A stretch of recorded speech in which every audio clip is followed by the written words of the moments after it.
Greetings, my fellow hunters, and welcome again. Today we're going to be doing another furry situation, and this time a little bit worse. A little content warning. This is not going to be for the faint of heart or for those who have, per se, weak stomachs. So, if you feel like you can't handle it, I advise you to turn off now. Okay, so if you're for as long as this far in, you've agreed to that you're going to suffer along with me.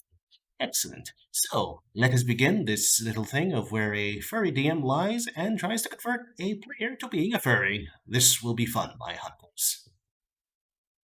Hello, and thank you for taking the time to read this story. This story is about the time a friend of mine attempted to convert me into his and his friends' kings. A small disclaimer before I proceed. I'm a very live and let live kind of person. As long as you're not hurting anyone, power to you for being into whatever you're into. A problem comes when you try to force it onto others, as soon as you'll see. Our cast is as follows. The DM, an acquaintance of mine who I met through a different friend. Rogue, a player who is a little too keen in engaging in their fetish. Bard, a mostly normal player and not very important for the story. Me, as myself. It is quite rare for me to get the chance to play D&D, so when my friend the DM messaged me and asked me to join his game, it took a little to convince me. The game, as he explained it to me, would be a Monster Hunter-inspired game played with 5e rules and very homebrew from a book he found online. The game was described as having a lot of exploration and combat, as per a Monster Hunter game. I accepted and rolled up a ranger. I didn't know any of the other players, as they were all friends of the DM, and I wasn't even that close to the DM. Something I noticed was a bit odd is that the rogue was playing a palico. For those of you who don't play Monster Hunter, a palico is basically a cat that walks on two legs. It's not even some kind of bipedal humanoid cat like a tabaxi.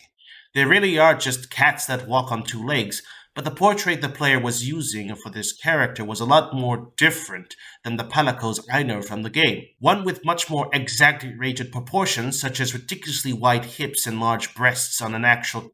I was a bit put off to say the least, but I figured no harm, no foul. Maybe he just liked the art for some reason. And thus, the game began. The game at first was for the most part normal. We were all part of an expedition intent on settling on a new continent, akin to Monster Hunter World. In the first session, the DM had us all choose, as a party or mentor, an NPC who would basically advise us and give us goodies as the game progressed. The DM presented a few NPCs to us, and one of them was very different from the rest. One of the NPCs was described as what was essentially some kind of humanoid lizard woman with large breasts and a very bubbly and ditzy attitude.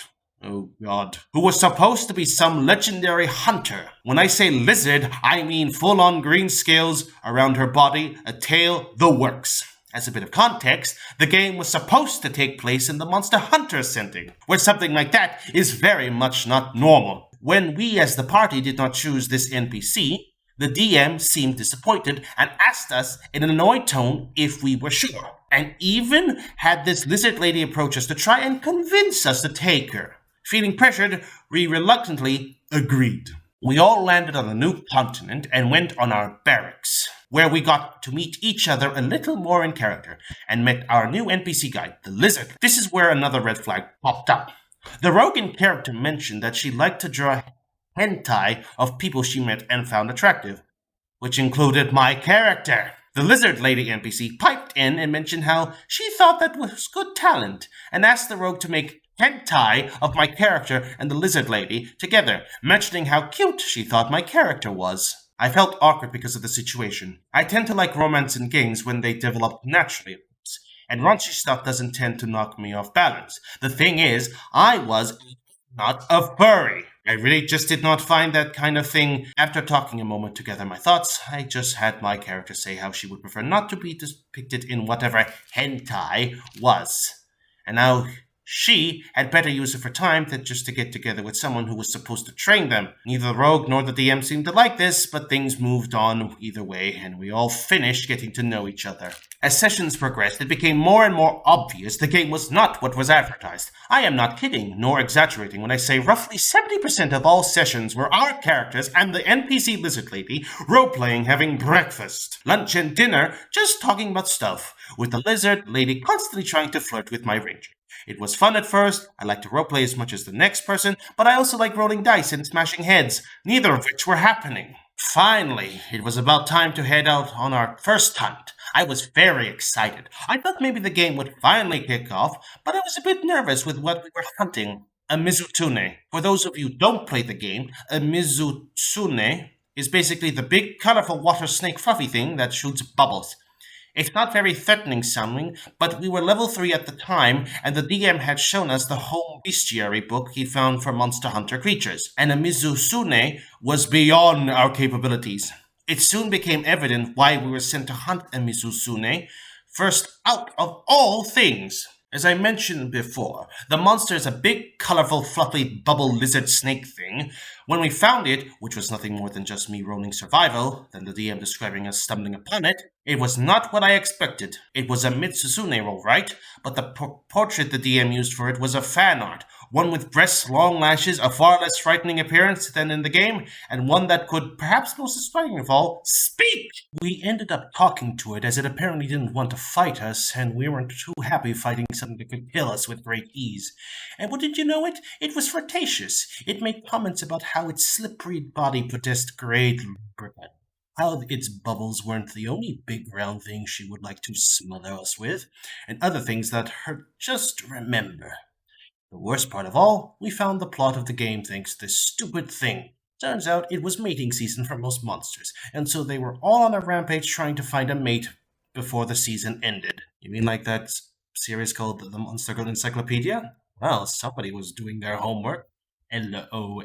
I honestly tapped out at this point. Something you have to understand is that the game was not advertised as something with adult content, nor was it ever mentioned to me things of that sort would be present. Especially not all the furry-centric stuff. I just kept quiet and waited for the session to end. When it did, I spoke to my friend, the DM, and asked him about everything that had been going on, including the particular plot he chose for this game he was running. His response still has me baffled to this day. The DM told me that he was struggling a lot to find a player for his game, and knew how I would never get to play. And while he knew I was not interested in furries and everything surrounding them, he thought I just need to experiment with them and they would grow on me.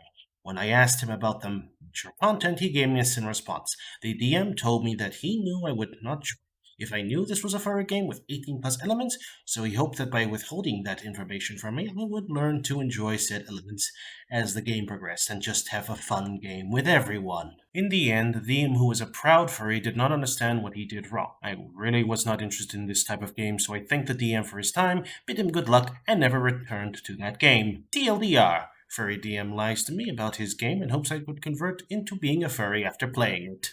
Well, this was an interesting one, but again, this goes back to what I've kept saying before. Lie to your players about what you're going to do, and then they find out it doesn't help anyone's situation, least of all trying to convert them into something they are not. If you want to have these sorts of games, I'm not going to shame you. But for the love of all things that's sacred, try not to go for things that aren't supposed to be like this. If you want to have an 18 plus game, make sure to inform everyone because not everybody's going to enjoy it. And if you lie and they leave, the only person you have to blame is yourself, no one else.